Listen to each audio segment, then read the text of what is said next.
Allah Subhanahu wa ta'ala setelah kita berbicara tentang apa? Tentang rumah tangga di dalam ayat sebelumnya, kemudian berbicara lagi tentang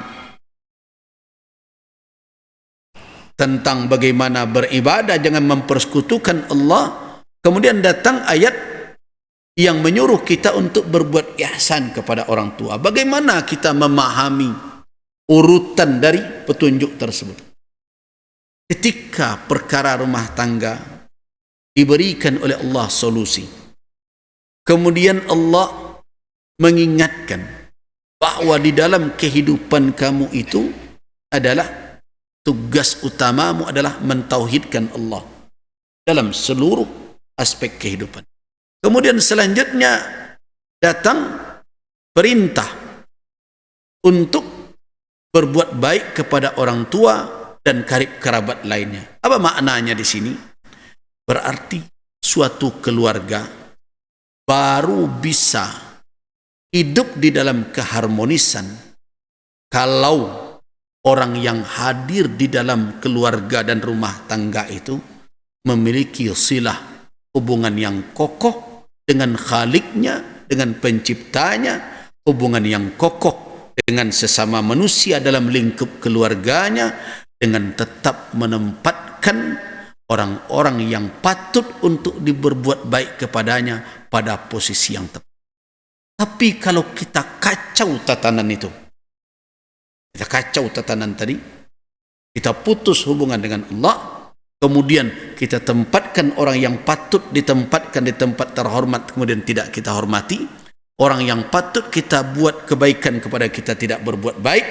Jangan harap rumah tangga itu akan menjadi rumah tangga yang harmonis atau sering disebut dengan samawa-samawa itu. Nah, jadi kembali kita sedikit kepada konsep dahulu pernah kita ceritakan samawa tadi. Kita tahu bahwa samawa itu rumusnya bukan 3, tapi 2-1.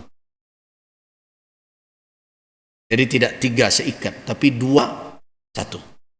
1 adalah ikhtiar, 2 adalah anugerah. Mana yang ikhtiar? Sakinah. Mana yang anugerah? Mawaddah warahmah. Kenapa sakinah itu ikhtiar?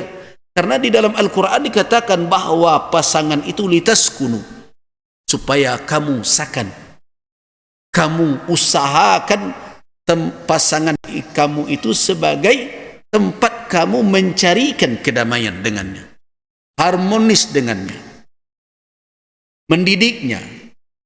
Berperanlah kamu sebagai qawwam. Qiwamah maknanya apa? Yang bertanggung jawab, menjaga, memelihara dan mendidiknya. Nah, itu adalah usaha dari sakinah. Nah, di antara bentuk ikhtiar sakinah tadi apa lagi? Tetap menjaga hubunganmu dengan Allah di dalam berumah tangga. Di antara sakinah itu apa caranya lagi? Tetap menjaga hubunganmu dengan kerabat terdekatmu, orang tuamu dan orang-orang yang berada di sekitarmu. Itulah bagian dari sakinah itu.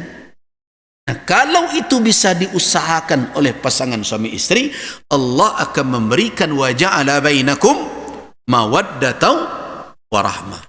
Nah, apa kekeliruan atau kurang tepatnya kita selama ini? Awak menganggap ketiga-tiga itu pemberian sehingga menerima segalanya. Itu masalahnya. Padahal satu disandarkan oleh Allah kepada kita, litaskunu ilaiha, supaya kamu menemukan. Maknanya supaya kamu merasakan, menemukan, mencari kedamaian kepada pasanganmu itu. Berarti itu adalah hubungannya dengan ikhtiar insan.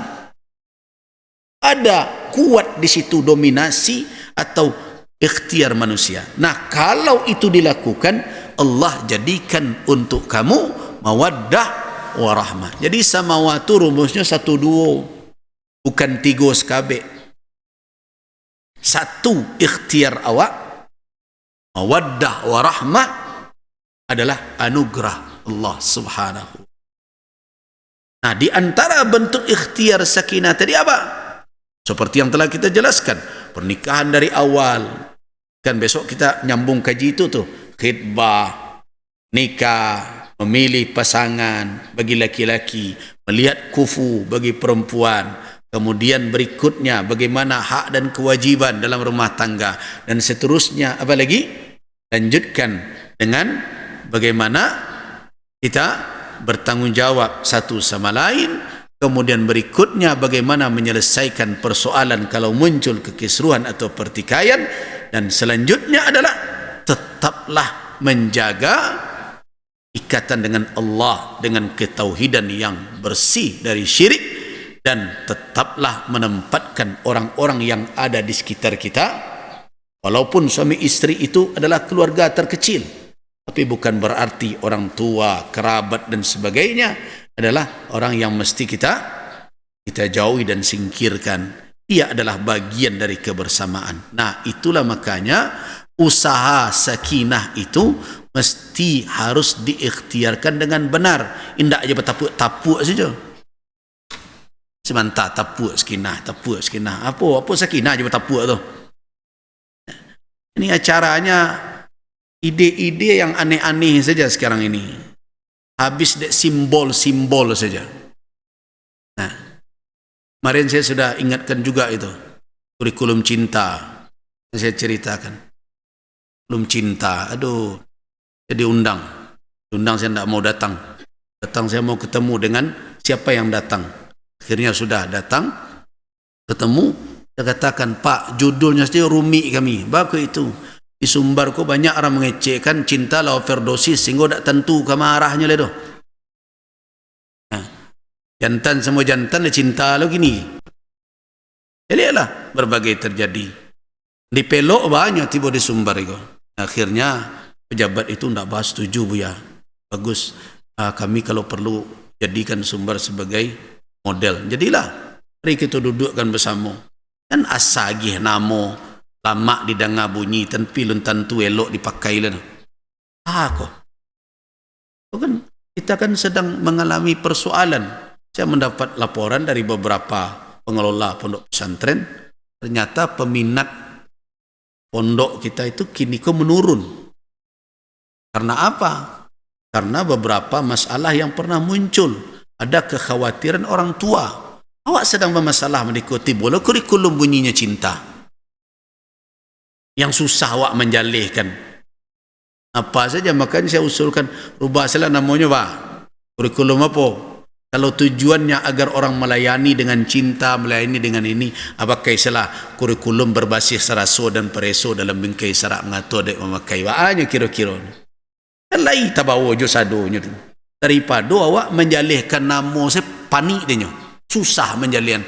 Berjam-jam belum tentu orang mengerti dia.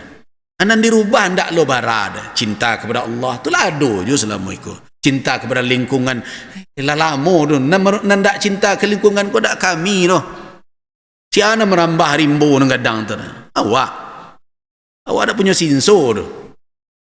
Ini kurikulum ko ndak ka orang, ndak ka awak sebenarnya. Ka orang-orang punya kewenangan berbagai macam. Jadi semestinya kita sudah banyak harus mengevaluasi dan merubah, tapi dengan jujur. Nah, diantaranya itu samawa tadi, tapuk ke tapuk. Joget-joget lelaki bini di muka kamera. Itu jadi samawa seperti itu. Allahul musta'an. Baik, kita cukupkan, waktu kita sudah habis. Nah.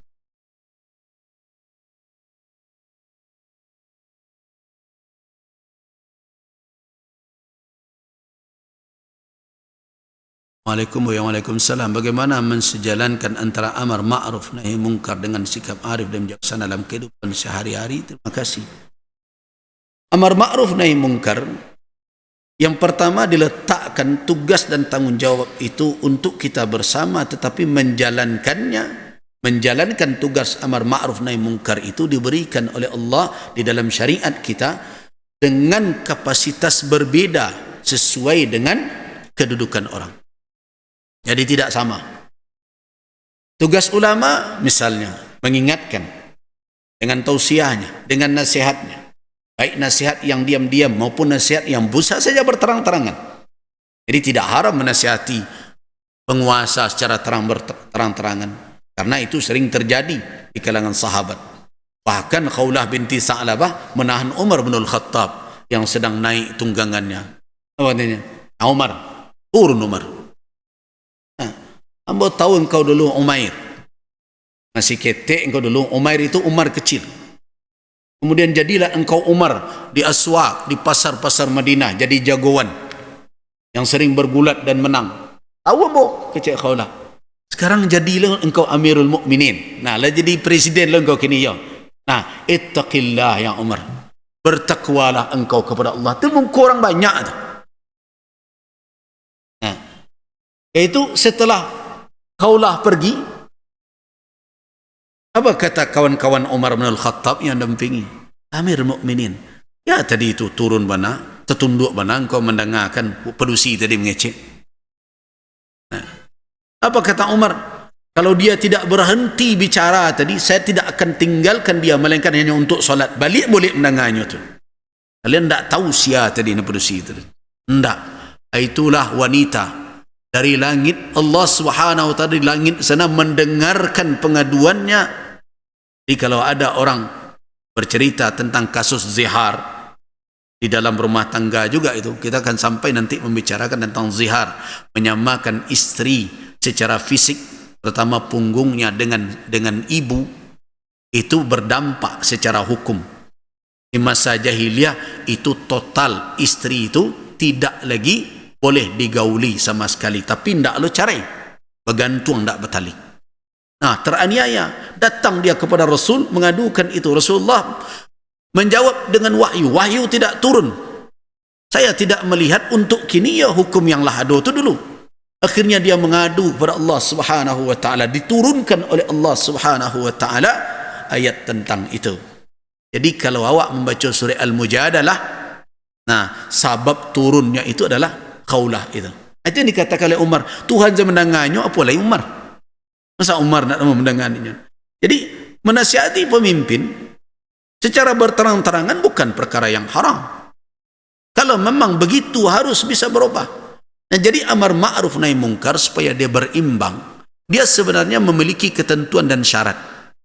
Syarat yang pertama adalah kapasitas ma'ruf dan kapasitas mungkar. Harus diketahui oleh orang yang akan melakukan amar ma'ruf nahi mungkar. Kemudian yang kedua, sebenarnya apa yang siapa pelaku amar ma'ruf nahi mungkar tersebut? Harus jelas-jelas. Kalau tidak, itu namanya tausiah, nasihat, peringatan. Nah, kemudian berikutnya, kapasitas orang yang akan melakukan amar ma'ruf nahi mungkar harus ditetapkan karena beban sesuai dengan kewenangan yang ada. Makanya ada hadis mengatakan, man ra'a minkum munkaran falyughayyirhu bi yadihi fa illam yastati' fa bi lisanihi fa illam yastati' fa bi qalbihi wa dzalika adhaful iman. Jadi ada tugas-tugas yang dibebankan, tidak sama semuanya. Makanya aneh juga, saya sering mendapat laporan di Pantai Padang, orang berdua-dua tengah malam, tu nya laporan ke awak, tu kan di pengan dah awak. Mestinya kan lapor Satpol PP. Nah, ada orang yang mengecek kamu. Buya-buya aku pandai mengecek-ngecek selenyon. Ana nado dek buya aku selain mengecek. Memang buya aku bisa menangkap orang. Nah, jadi ada orang yang tidak faham, akhirnya menserang sana sini, dan kemungkaran berjalan juga. Kerja dia adalah menghukum orang yang menegakkan yang ma'ruf, mencegah yang mungkar. Jadi supaya amar mungkar ini, amar ma'ruf nahi mungkar ini bisa berjalan dengan arif dan bijak, sederhana, tugas masing-masing sudah jelas di dalam syarak. Lakukan tugas itu sesuai dengan petunjuk syariat itu. Kalau awak jalankan masing-masing, ada kapasitas. Ibu bapa kan ada tugas amar ma'ruf nahi mungkar. Minimal ke siapa? Anak-anak awak. Kena ditunggu loh Ustaz Buya datang untuk menyuruh anak awak berjilbab keluar. Awak nandak nama. Aku apa dia? Saya tidak berjilbab. Ini kan tak pergi sekolah. Jadi jilbab kan untuk sekolah, bukan untuk nutup aurat. Pak ayah membuatnya dulu bapak dan ibu-ibu aturan-aturan itu. Payah. Ambo ingat benar rumitnya membuat perda-perda. Perda pertama tu di Solo dulu dilahirkan, di Kabupaten Solo. Payah. Ambo sampai malam-malam 3 hari 3 malam tu di Convention Hall tu membuat dulu sampai juknisnya. Nah, membuat model baju, Ibu-ibu ko banyak. Dah jalan di dalam dewa, iko dalam mana ndak gagah kalau pai ke kantu mereka dak rancak payah bolak-balik. Apalah ke ditunjuan dari ibu ko kan. Sudah dibuat dulu sampai model baju tu longgar.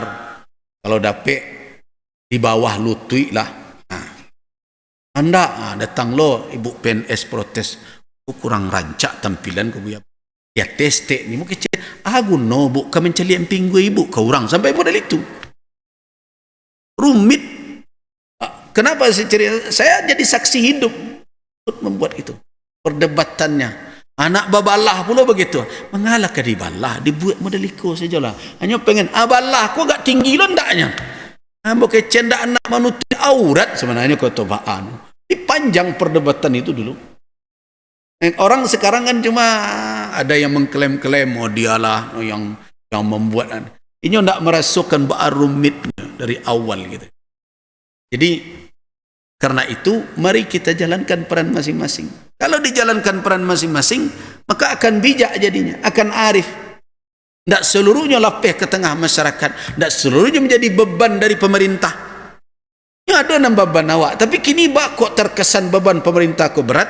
Kenapa? Karena keluarga tidak menjalankan perannya. Amar ma'ruf nahi mungkar itu mestinya diambil dari hulunya. Hulu dari mana? Kalau orang tua menjalankan peran ini secara komitmen dan konsisten, kerja Satpol PP itu kurang tuh. Ibu-ibu di sekolah, ibu guru, tak rumit benar itu. Boh perkara konten cari berbagai macam dari mana tu? Tak ku anak nak cari itu tak punya paknya tu, tak ku punya amaknya, tak ku punya mamaknya.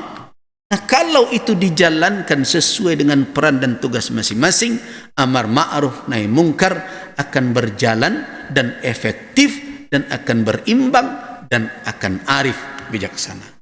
Tapi ketikanya lah berserak, apa so kadang terdengar agak kareh. Kenapa? Tak mau ditagan lain. Malah dicemihannya orang. Kenapa? Apaknya mandainya tutui atau jadi wah anak mo lah tiba keluar aturlah kuah. Sama seperti itu kini. Nah, kalau gak kare nanti pihak tertentu mengingatkan awak pula ndak setuju. Anak mo ndak ke dituituan doh. Mestinya kalau ndak ke dituan, ndak ke dikarean, ndak ke diingatkan dengan tegas di rumah. Dibenahi. Di kuncinya amar ma'ruf nahi mungkar menjalankan peran masing-masing sesuai dengan petunjuk syariat. Wallahu a'lam.